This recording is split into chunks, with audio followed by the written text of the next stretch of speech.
Muy buenos días a todos. En primera instancia, agradecer a la Sociedad Dominicana de Gastroenterología por la invitación a participar en esta jornada donde tengo el placer de coincidir con grandes maestros, colegas y sin duda tratar uno de los temas que considero constituye un real desafío en nuestro día a día del manejo de pacientes hepatópatas.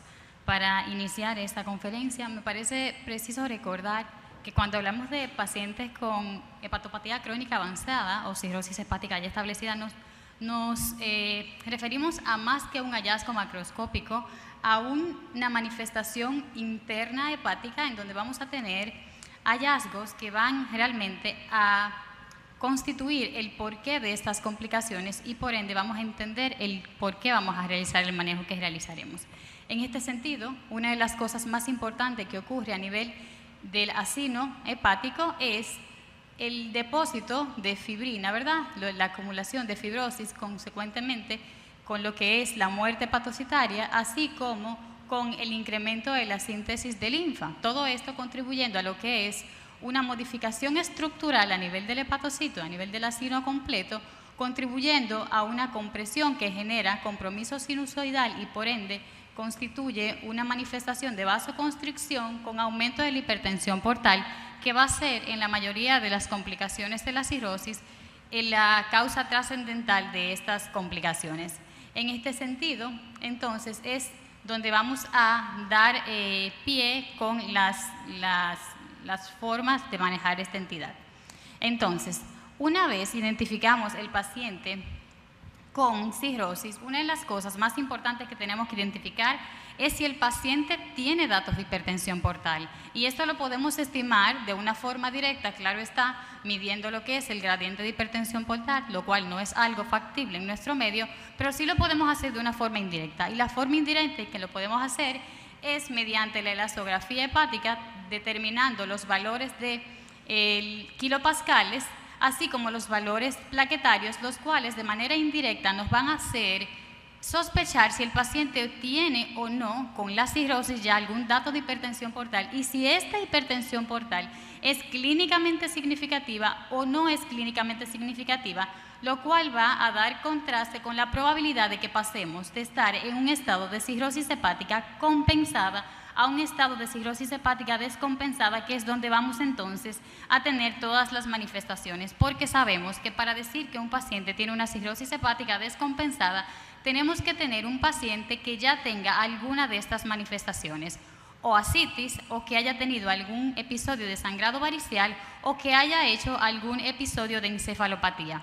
Entonces, una vez identificamos estos pacientes, ¿por qué es importante? Porque a diferencia de lo que sucedía anteriormente, que el manejo profiláctico, por ejemplo, con beta bloqueantes, se hacía una vez identificamos el paciente con varices esofágicas, en estos tiempos se sabe que iniciar los beta bloqueantes puede favorecer a enlentecer la progresión de la enfermedad al paso de una hepatopatía descompensada a una compensada, por lo que podríamos iniciar este tipo de medicamentos como profilaxis para el cruce de una compensación a una descompensación.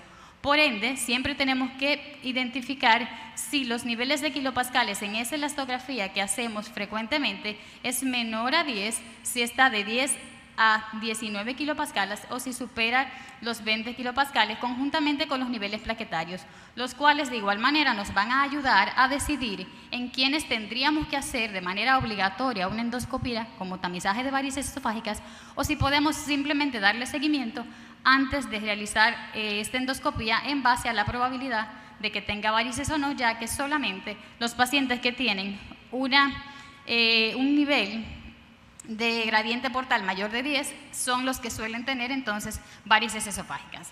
Entonces, si nos preguntamos, ¿pero por qué vamos a hablar de cirrosis hepática en esta ocasión? Pues porque sin duda alguna esta enfermedad ha sido, sigue siendo y probablemente continuará siendo una gran problemática de salud pública mundial. ¿Por qué? Porque en los últimos años más de 2 millones de personas se han visto que fallecen como consecuencia de esta enfermedad.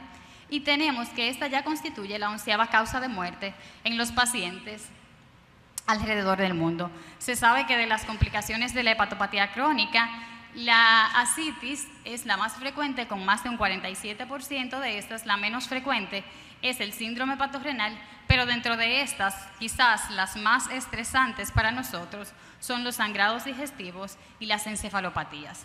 Entonces, en cuanto a lo que es la distribución de la etiología de la cirrosis, sigue siendo muy heterogénea, porque como podemos ver aquí, la hepatitis C continúa siendo la principal causa de cirrosis en América. El alcohol constituye la primera causa a nivel de América del Sur, América Central, mientras que en otros países de Europa y Asia también la hepatitis B constituye una de las principales causas. Entonces, ¿por qué es importante también conocer la causa de la cirrosis? Porque para el manejo de las complicaciones, una de las cosas que tenemos que tratar de hacer es controlar el agente etiológico, porque si controlamos el agente etiológico, entonces vamos a enlentecer la progresión de la enfermedad y por ende vamos a enlentecer el desarrollo de complicaciones o descompensación. Entonces, esta imagen me parece bastante buena porque de una forma sencilla yo entiendo que puede como resumir el por qué esta enfermedad tiene un componente sistémico tan importante, y en esta imagen podemos ver cómo se sintetizan las manifestaciones que se producen en relación a su complicación. Por ejemplo, podemos ver que todo comienza con lo que es la hipertensión portal. Aquí vemos que cuando aumenta el gradiente de presión portal va a tener una trascendencia a nivel de todo el sistema o la economía humana, donde podemos ver que altera lo que es la microbiota intestinal. Esto nos va, ¿verdad?, a contribuir a lo que es el estado de encefalopatía propia. Sabemos que la vasodilatación esplácnica genera una circulación hiperdinámica a nivel cardíaco. Sabemos que esta también constituye lo que es un efecto vasodilatador que va a generar una activación de los factores neurohumorales que van a activar lo que es el sistema renina-angiotensina, aldosterona, que va a disminuir lo que es la perfusión renal y que nos va a conllevar a lo que es una lesión renal. También tenemos que la misma microbiota actúa con lo que es la síntesis de la urea y por ende nos va a contribuir a lo que es el estado de encefalopatía, y síndromes que no solemos mencionar mucho, pero que también tienen un efecto importante en nuestro escenario hepático, como son el síndrome hepatopulmonar y el síndrome portopulmonar. Entonces, sin duda, la cirrosis puede actuar como un agente deleterio para toda la economía sistémica. Vamos a iniciar hablando en relación a lo que es el manejo de la ascitis. La ascitis se genera como un mecanismo compensatorio, por así decirlo, una vez existe lo que es una disminución de lo que es la presión arterial efectiva. Entonces, ¿qué es lo que sucede? Cuando tenemos una disminución de la presión arterial efectiva por ese aumento, esa vasodilatación esplácnica a nivel sistémico, entonces viene lo que es la activación de los factores vasoconstrictores neurohormonales que van entonces a generar o activar los sistemas de vasoconstricción, como el sistema renina-angiotensina-aldosterona, el sistema nervioso simpático y la hormona antidiurética. Entonces, este mecanismo que trata de compensar esta vasodilatación genera lo que es una retención de sal y agua. Y esta retención de sal y agua nosotros lo vemos en el paciente como la manifestación de la ascitis. Entonces, por eso es que el manejo de la ascitis va dirigido a contrarrestar la activación precisamente de estos factores. Entonces, ¿cómo lo hacemos? Lo hacemos a través, primeramente, de lo que es el control de la ingesta de sodio, por lo que debe de restringirse la ingesta de sodio, la ingesta de sal en estos pacientes a un estimado de 5 a 6.5 miligramos por día.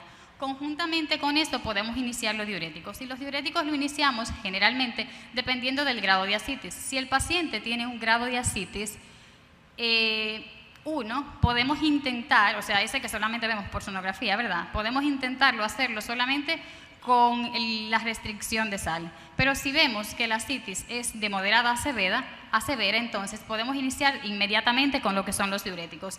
Y los diuréticos que usamos en primera instancia debe ser la espironolactona, que es, por ejemplo, un ahorrador de potasio, en donde vamos a iniciar a una dosis de 100 miligramos, pero podemos aumentarlo hasta 400 miligramos. Si vemos que con esta dosis no es suficiente, entonces podemos combinarlo con una furosemida, una torsemida, pero eso va a depender también de si el paciente tiene conjuntamente con la ascitis manifestaciones de edema, por ejemplo, en miembros pélvicos. Si la ascitis del principio fue una ascitis que identificamos recurrente o una ascitis que identificamos que es de moderada a severa, podemos iniciar la combinación desde primera instancia, y la combinación siempre debería ser 100-40, o sea, 100 miligramos de espironolactona y 40 miligramos de furosemida, la cual podemos ir aumentando cada 3-5 días, teniendo siempre controles de los electrolitos, debido a que una de las cosas más importantes que tenemos que tener en cuenta son los efectos secundarios que pueden generar el uso de diuréticos y las otras complicaciones que entonces podemos nosotros indirectamente precipitar, como la lesión renal aguda o los desequilibrios hidroelectrolíticos y la misma encefalopatía por el uso de diurético. Generalmente hacemos en la práctica clínica una modificación de diuréticos sin tomar en cuenta la respuesta al tratamiento. Y esto es muy importante porque para uno hablar de respuesta al tratamiento debería realizar una estimación del peso objetiva. Y esta estimación de peso debe ser antes del inicio de tratamiento, tener la medida exacta del paciente para posteriormente entonces verificar si ha existido una pérdida de peso de 0.5 kilos en los pacientes que no tienen edema y de 1 kilo en aquellos pacientes que tienen edema periférico.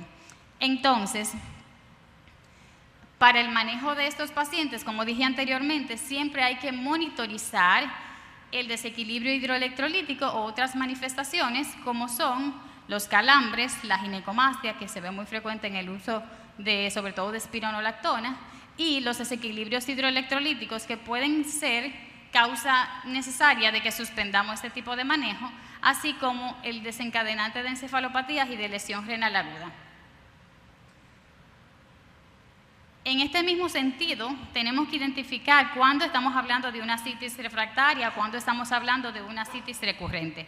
Hablamos de una ascitis refractaria en aquella ascitis en la cual ya hemos llegado a nuestra dosis tope de diuréticos que mencionamos anteriormente, pero que no logramos obtener esta depresión de volumen que necesitamos en el paciente. Entonces, ¿cuál debe ser la conducta a seguir? La conducta a seguir en este paciente debería ser realizar paracentesis de gran volumen con la administración de albúmina, teniendo en cuenta que la albúmina que debemos administrar debe de ser de 6 a 8 gramos por kilogramo, por litro extraído por enzima de 5 litros, cuando hablamos de una paracentesis de gran volumen, siempre vigilando que el paciente pues no haga una descompensación hemodinámica. Pero a la vez que estamos tratando al paciente con paracentesis de gran volumen, que sabemos que es una medida paliativa, tenemos que evaluar el próximo paso que deberíamos dar. Entonces, esto va a depender de si el paciente es un paciente que tiene una función hepática conservada o tiene una función hepática ya muy comprometida. ¿Por qué? Porque si es un paciente que tiene una función hepática conservada, podríamos considerar un TIPS, un MEL menor de 12. Sin embargo, si es un paciente que tiene una disfunción hepática severa, en el cual tenemos un MEL igual o mayor a 12, entonces quizás lo que más le convenga al paciente es un trasplante hepático. Y en ese sentido, el abordaje del paciente tiene que ser en dirección a realizar o a entrar el paciente en el programa de trasplante, pues para poder solucionar de manera objetiva todo el escenario del paciente. Siempre es bueno tener en cuenta tener los términos claros de cuando hablamos de ascitis recurrente o ascitis refractaria, ya que la recurrencia hace más referencia a lo que es la medida con que se presenta en relación al tiempo, o sea que tengamos 3 eventos de ascitis en un periodo de 12 meses, pues eso es una ascitis recurrente, y una ascitis refractaria es aquella que no ha respondido al manejo que le hemos ofrecido, habiendo agotado, ¿verdad?, todos los mecanismos que tenemos para eso. En cuanto a lo que es la peritonitis bacteriana espontánea, que va en el mismo renglón de la ascitis, saber que esta, ¿verdad?, como lo tenemos claro, no es más que una infección bacteriana del líquido ascítico que pues no tiene una fuente de infección intraabdominal que sea quirúrgicamente tratable. Y esta pues se define cuando tenemos un número mayor de 250 polimorfonucleares en el líquido ascítico. Y en este mismo sentido quise agregar, como la guía así lo establece, lo que es el empiema bacteriano espontáneo, que no es más que la infección bacteriana del líquido pleural cuando nos encontramos en un hidrotórax. O sea que sería más o menos en la misma definición, pero una en líquido ascítico y una en líquido pleural, la cual también se define con un número mayor o igual de polimorfonucleares de 250 milímetros cúbicos en el líquido pleural. Entonces, el manejo de la peritonitis bacteriana espontánea debe ser en relación al probable origen de esta entidad. O sea, si es una enfermedad que entendemos que es nosocomial o es una enfermedad que entendemos que es adquirida en la comunidad, porque la cobertura de antibióticos va a ser diferente. Entonces, en este sentido, sigue siendo de elección en primera línea cuando hablamos de una PB adquirida en la comunidad, las cefaloporinas de tercera generación o el pipetazo. Entre las cefaloporinas de tercera generación, la que más utilizamos son la cefotaxima, 2 gramos cada 12 horas, o la ceftriaxona, 1 miligramo cada 24 horas. Esto, obviamente, puede modificarse en relación al cultivo, porque todos sabemos que vamos a iniciar una terapia empírica en todo paciente que tengamos esto hasta esperar el cultivo. En los pacientes que tenemos, que es una peritonitis nosocomial, entonces vamos a iniciar con una cobertura mayor a base de carbapenémicos que pueden estar solos o combinados con vancomicina, con daptomicina o linezolid. Va a depender del grado de resistencia que exista en cada localidad. Entonces, una de las cosas que también tenemos que tener en cuenta y que a veces no lo evaluamos es que la peritonitis bacteriana espontánea puede requerir de la administración de albúmina, solamente por ser una peritonitis bacteriana espontánea. ¿Y por qué? Porque se ha demostrado que la administración de albúmina en los pacientes con peritonitis bacteriana espontánea que cumplan ciertos criterios pueden disminuir la probabilidad de que estos pacientes desarrollen otra complicación añadida como es una lesión renal aguda. Entonces, ¿a quiénes le administraríamos albúmina en el escenario solo de una PB? Pues aquellos pacientes en los que tengamos datos de disfunción hepática con un Child C, aquellos pacientes en los que tengamos una bilirrubina basal de 3 y aquellos pacientes en los que al realizar el estudio del líquido acítico encontremos unos valores de proteínas menor de 1.5. Estos pacientes se le debe administrar albúmina al día 1 calculada a 1.5 por kilo y al día 3 calculada a 1 gramo por kilo, solamente en esas 2 ocasiones. Esto totalmente avalado como una recomendación 1 de acuerdo a la guía europea de hepatología. Entonces,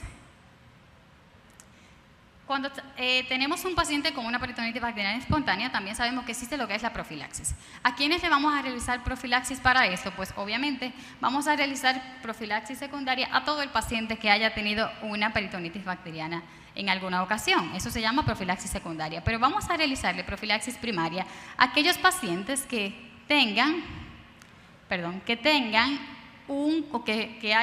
estén teniendo más bien un episodio de sangrado digestivo alto, que sabemos que tienen alta probabilidad de desarrollar peritonitis bacteriana espontánea. Entonces, a esos pacientes vamos a administrar ceftriaxona, 1 miligramo cada 24 horas de 5 a 7 días, o norfloxacino en su defecto, por el contexto del sangrado digestivo. Aquellos pacientes que, como dije anteriormente, tienen algún grado de disfunción manifestada por disfunción renal o por falla hepática ya con un Child mayor de 9, que sería un Child C, entonces podrían requerir de manera rutinaria también la profilaxis antibiótica para PBE. ¿Y cuáles son los antibióticos de elección para esta entidad? Pues los antibióticos de elección para una profilaxis en un paciente que no esté ingresado puede ser, o es, ¿verdad?, en primera instancia, la norfloxacino, pero hay lugares donde no se dispone de este medicamento y la alternativa recomendada es la ciprofloxacino, a dosis de 400 miligramos cada 24 horas el norfloxacino y el ciprofloxacino a 500 miligramos cada 24 horas.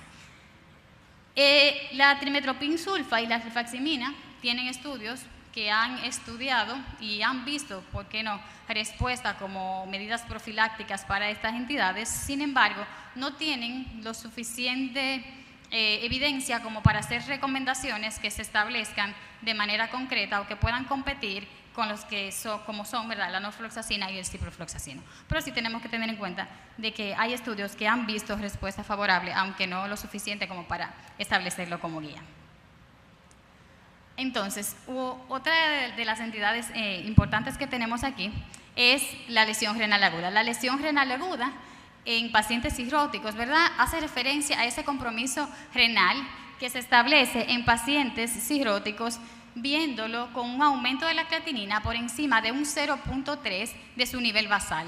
El nivel basal que tomamos en cuenta generalmente es un nivel, la última creatinina de los últimos 7 días o la última creatinina de los últimos 3 meses, de las que podamos encontrar en el sistema del paciente. Entonces, esto nos va a establecer una lesión renal aguda aquí, pero esta lesión aquí la podemos dividir o subclasificar en aquí 1, aquí 2 o aquí 3. Y esto es importante porque dependiendo del grado de la lesión va a ser el manejo que vamos a iniciar en el paciente. Una lesión renal, aquí 1, es aquella en la que encontramos una elevación, obviamente mayor de 0.3, pero igual o menor a 1.5 por encima del límite de su basal. Un aquí 2 es aquel en el que tenemos un aumento de creatinina de 2 a 3 veces por encima de su basal, y un aquí 3 es aquel en el que tenemos un aumento de la creatinina 3 veces por encima de su basal, o de por sí una creatinina por encima de 4, o aquel paciente que en su ingreso de forma aguda ha requerido una terapia renal sustitutiva. Entonces, conocer esto nos va a dar pie a poder entender cuál va a ser el manejo que le vamos a dar al paciente. Aquí tenemos que, como dije anteriormente, todo radica en la hipertensión portal, porque esta hipertensión portal que bajó, ¿verdad?, la presión sistémica, activó todos los factores vasoconstrictores para tratar de generar un equilibrio en esa presión efectiva sistémica, pero entonces le generó al riñón un estado de vasoconstricción que va a generar al riñón una lesión renal. Entonces, nuestra dirección de manejo va en relación a poder, primeramente, establecer claramente que no es una lesión renal primaria. Y para descartar que es una lesión renal primaria tenemos que hacer algunas medidas, como son descartar que sea una necrosis tumoral, que sea una enfermedad renal que está debutando, pero habiéndolo descartado, entonces vamos a definir si es un AQI1 o un AQI2 o 3. Si es un AQI1, debería ser suficiente el retiro del factor precipitante para que exista una mejoría en los niveles de creatinina. Si vemos que a los 2 días de haber retirado los diuréticos o la deshidratación, lo que consideremos que precipitó esa lesión renal, esa creatinina baja, entonces consideramos que ese paciente resolvió esa lesión renal aguda y simplemente lo monitorizamos. Pero si el paciente no responde al retiro o al manejo de esa terapia, entonces pasamos a lo que es el inicio con vasopresores. Si el paciente de inicio pues ya es un AQI2 o 3, que lo definimos anteriormente, entonces tenemos, claro está, que quitar siempre los factores precipitantes, pero de inicio vamos a iniciar la administración de albúmina. La albúmina es un vaso dilatador, ¿verdad? O sea, lo usamos como un vaso expansor, plasmático, y este nos va a permitir mejorar pues la perfusión renal. Y de esta forma debemos administrar entonces en los pacientes 1 gramo de albúmina por kilo por lo menos por 2 días. Administrando estos niveles de albúmina en el paciente, deberíamos esperar una resolución del cuadro. Sin embargo, si vemos que durando 2 días con albúmina calculada por peso, el paciente no obtiene respuesta o no logramos disminuir esa creatinina por debajo del 30% de lo que él subió, entonces debemos contemplar en ese momento si el paciente tiene o no un síndrome hepatorenal. ¿Y por qué algo esta salvedad? Porque lo más común es que nos hagan una interconsulta con que el paciente tiene un síndrome hepatorenal, pero realmente el síndrome hepatorenal tiene que cumplir criterios muy establecidos para tú decir que el paciente está en un síndrome hepatorenal. Y estos son los criterios que tenemos que tomar en cuenta para hablar de síndrome hepatorenal, que los voy a mencionar en lo adelante. Para decir que el paciente tiene un síndrome hepatorenal que ya no se clasifica como anteriormente, ahora clasificamos el síndrome hepatorenal como un síndrome hepatorenal aquí o síndrome hepatorenal no aquí, entonces tenemos que el síndrome hepatorenal es aquel en el cual el paciente tiene que tener una cirrosis con ascitis, el paciente tiene que cumplir, ¿verdad?, el criterio que mencionamos anteriormente, el paciente no respondió al manejo con albúmina durante 2 días, el paciente no está en shock, el paciente no está expuesto a nefrotóxicos, el paciente no tiene daño estructural en una imagen, El paciente no tiene proteinuria mayor de 500, tampoco tiene microhematuria. Entonces, si el paciente cumple con esos criterios, decimos que el paciente está en un hepatorrenal. Entonces, ¿qué hacemos con el hepatorrenal? Lo tratamos. ¿Y cómo tratamos un hepatorrenal? De acuerdo a la última guía de este mismo año, decimos que el hepatorrenal se trata con vasoconstrictores. Y el vasoconstrictor de elección para un síndrome hepatorrenal es la terlipresina, calculada a 2 miligramos por día. Donde no se dispone de la terlipresina, podemos utilizar la noradrenalina a dosis de 0.5 por hora. Y la respuesta a este tratamiento la vamos a evaluar cada 2 días, donde podemos subir esa terlipresina hasta 12 miligramos por día, dependiendo del requerimiento del paciente. Si nosotros, habiendo administrado la terlipresina de manera adecuada, vemos que esa creatinina no disminuye el tiempo que necesitamos, entonces debemos ya de contemplar otra estrategia, que puede ser la terapia renal sustitutiva como un puente para trasplante, porque probablemente ya el paciente lo que necesitaría es un trasplante hepático porque no ha respondido a las terapias que le hemos ofrecido en el escenario de un hepatorrenal.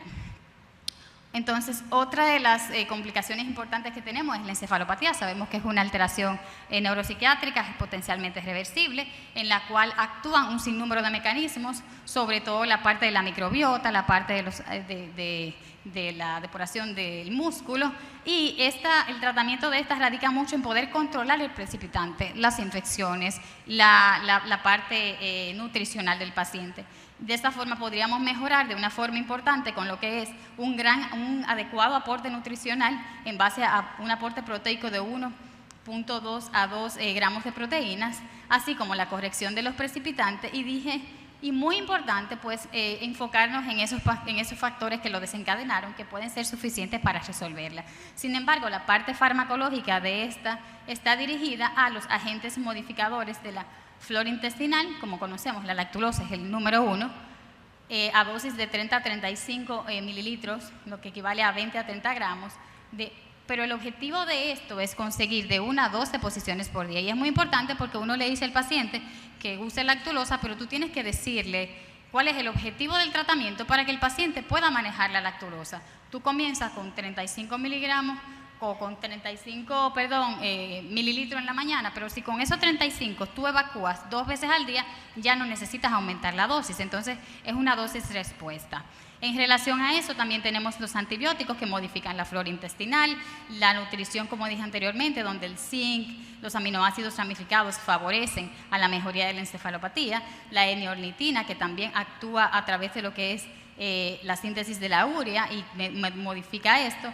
Y importante también mencionar que a veces necesitamos corregir algunas shunts que tenemos, que son los precipitantes de esa encefalopatía, y decimos, pero ¿por qué el paciente siempre está en encefalopatía? ¿Por qué? Pues porque tenemos que buscar más allá, y más allá es identificar que quizás el paciente tiene un shunt, y ese shunt está haciendo una circulación directa que no permite que el paciente salga de la encefalopatía, y a veces hay que cerrar ese shunt a través de terapia radiodiagnóstica.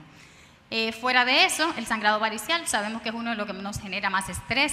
El sangrado varicial, lo más importante, como todo sangrado, es la parte de la hemodinamia, ¿verdad? En donde vamos a tener pendiente siempre que un paciente cirrótico es un paciente diferente, un paciente en el cual vamos a tener una terapia transfusional restrictiva, en donde niveles de hemoglobina de 7 a 9 son suficientes, lo cual muchas veces alarma a otro tipo de especialistas, y nosotros le decimos, no, pero con 7 el paciente está bien.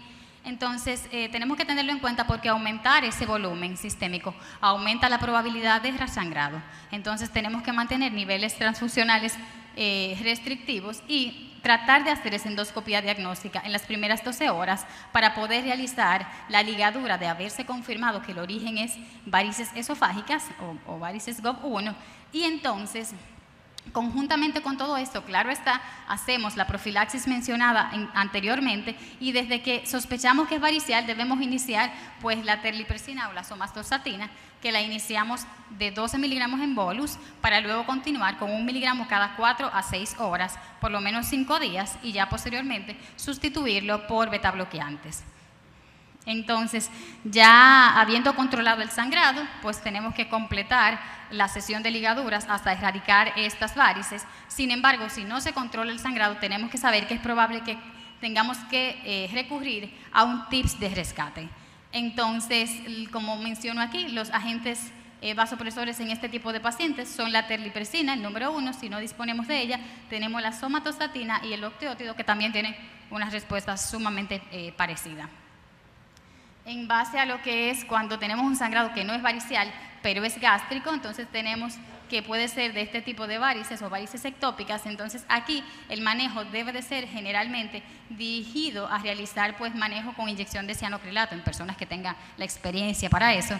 De no controlarse sangrado, probablemente vamos a necesitar algún soporte endovascular y dependiendo pues tendríamos que evaluar la probabilidad de que el paciente también requiera un TIPS. Una de las cosas más importantes en estos pacientes es el manejo con los betabloqueantes, que como dije anteriormente, vamos a iniciar un manejo con vasopresores, pero al 5.º día de haber controlado el sangrado tenemos que agregar los betabloqueantes. ¿Y cuáles son los betabloqueantes que vamos a usar? Pues los betabloqueantes no cardioselectivos. Y aquí tenemos el propanolol, el nadolol y el carvedilol. En las últimas guías recomendando en primera instancia el carvedilol, como todos sabemos, por sus efectos superiores en lo que es mejorar la presión portal, pero teniendo en cuenta que hay pacientes que no pueden utilizarlo, sobre todo dependiendo del grado de disfunción, si tenemos ya una circulación muy dilatada por sus efectos alfa y betas que pueden empeorar o precipitar complicaciones. Entonces tenemos que tener muy en cuenta el pro y el contra de estos betabloqueantes, cuánto es la dosis máxima que se recomienda y cuál es el objetivo. A diferencia del propanolol, que sí tenemos que tener medidas de la frecuencia cardíaca, en el carvedilol no existe pues una frecuencia cardíaca puntual la cual tengamos que mantener, y la dosis máxima recomendada en el carvedilol son 12.5 miligramos al día, a diferencia de otras patologías que se puede llegar a 25. Saber que otra de las cosas que tenemos que tener en cuenta es el tamizaje de hepatocarcinoma. El tamizaje de hepatocarcinoma debemos hacerlo en todo paciente que tiene una hepatopatía avanzada, desde F3 hasta una cirrosis como tal, porque como dije en otro escenario una vez, tenemos un F3, pero no sabemos si ese F3 está más cerca de F4, entonces tenemos que darle el beneficio al paciente de tamizarlo por el alto riesgo de hepatocarcinoma. Y el seguimiento que vamos a darle a ese paciente con una lesión va a depender del tamaño de la lesión y de otras cosas, como es los niveles de alfa-fetoproteína. Porque si bien es cierto que decimos que no encontramos una lesión menor de 1, que tú dirás, es una lesión que ciertamente se puede vigilar, pero si un paciente que tiene una lesión menor de 1, pero con una alfa-fetoproteína elevada, tenemos que pasar a otro tipo de imagen. Y así, igual, si tenemos una sonografía en un paciente que nos refirieron que tenía limitaciones técnicas, no podemos asumir como que no tenía. Tenemos que proceder a otro tipo de imagen, una tomografía o una resonancia, y de esa forma poder identificar de manera concreta la lesión. Si ya pasamos a lo que es la tomografía o la resonancia, entonces tenemos que conocer la interpretación que nos dio ese radiólogo, porque muchas veces tenemos el reporte tomográfico donde nos dice un LISRAT 4, un LISRAT 5, pero no sabemos interpretar eso. Entonces, si no sabemos interpretar eso, no sabemos la probabilidad de que nos están diciendo de que es una lesión potencialmente cancerosa. Entonces, dependiendo de este tipo de lesión, vamos a requerir la toma o no de biopsia del paciente y por ende el tratamiento pues, va a ser distinto. En este sentido, el manejo del hepatocarcinoma va a depender de factores multifactoriales que van desde factores propios del paciente, factores propios del tumor y el estado funcional del paciente. Esta es la guía Barcelona de manejo de hepatocarcinoma, en donde vemos que tenemos terapias curativas, que son las primeras terapias, ablación, resección y trasplantes, son terapias curativas cuando la identificamos en un estadio precoz. Tenemos terapia sistémica, que pues ya no es una terapia curativa, y tenemos una terapia de soporte. Es importante en nuestro medio mencionar lo que es la terapia sistémica, que lamentablemente es la que más solemos utilizar, en donde podemos ver que desde el 2007 hacia atrás solamente teníamos sorafenib, pero en 2017 hacia ahora, entonces ha habido un crecimiento abismal en donde de una sola terapia, que era sorafenib, ahora tenemos varias terapias de primera línea y varias terapias de segunda línea y otros estudios de investigación muy prometedores con una muy buena respuesta. Entonces, finalmente ya otras manifestaciones de pacientes cirróticos que no son menos importantes porque modifican mucho su calidad de vida, son el prurito, la alteración del patrón del sueño, la disfunción sexual y los calambres. Entonces tenemos que tener algunas opciones de qué ofrecerle a esos pacientes en ese contexto clínico y nunca olvidar que no importa si el paciente es hombre, si el paciente es mujer, si el paciente es cirrótico, en toda consulta tenemos que tomarnos el tiempo para calcularle el child, para calcularle el MEL. ¿Por qué? Porque hacer este cálculo es lo que nos va a permitir a nosotros tener un estadio objetivo del paciente y poder hacer en ese paciente un referimiento a tiempo para una evaluación de trasplante, poder explicar al paciente cuál es su pronóstico de una forma objetiva, y tenemos que saber que es un paciente que necesita un manejo multidisciplinario. No importa dónde estemos, si estamos aquí, si estamos en Estados Unidos o en Europa, deberíamos todos hablar el mismo idioma y saber que el trasplante hepático es una realidad y que tenemos que tenerlo pendiente, lo podamos hacer o no, el paciente tiene que saber que existe y que pudiese ser candidato a esa opción. Entonces, ya finalmente, para llevar a casa, saber que la modificación en el estilo de vida y el manejo de la causa subyacente de la enfermedad es esencial para el manejo de la hepatopatía, porque no va a retroceder esa progresión de complicaciones. Saber que identificar y tratar esas descompensaciones a tiempo nos permite ofrecer profilaxis para que no se repitan y para que no se empeore el paciente. Que tamizar todo paciente con hepatopatía y con sonografía y ultrasonido no debe ser negociable en ningún paciente, porque el hepatocarcinoma es curable en estadios tempranos. Y finalmente, que a diferencia de tiempos anteriores, el uso de beta-bloqueantes que no está indicado en pacientes con cirrosis pero sin hipertensión portal clínicamente significativa, ahora sí podemos usarlo, aunque no tengamos evidencia de varices, pero sí tenemos pues una sospecha de que hay clínicamente significativa una hipertensión portal.